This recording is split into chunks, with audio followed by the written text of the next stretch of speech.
madu da le rem ruat an zelin a fopa a chuan min lo chan dam o ngai na a batu e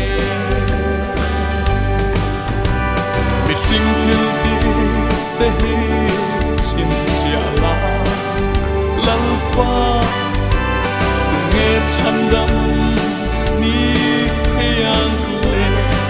o lal pa na thok lo wa pathian po ngai sak lo tiam chan tir tu ring sop arin na chu ama vel na arwa adisi apamak em lalpa mangai na chu missing til di te hi chin sia la lalpa tu nghe chan dam ni yang le o lalpa ni ma lam kahan in en hian lalpa eng ma reng hi mutura om silo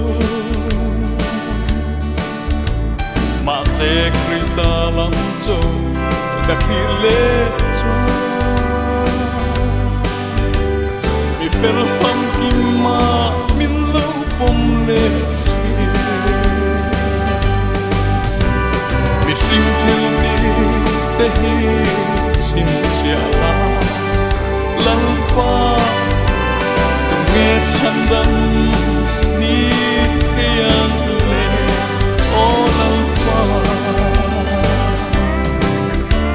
mi sing mit mu a ling lo ma ila Iswa Krista karina avana lalpan vela min lo bom ve chuan min katan chu chu atok ring to ani mi sing thil ti te hi chin sia la lalpa tu nghe chan dam ni yang le o lalpa Krista aya than tu dang enge ong Krista ai o zo reng rengan om lo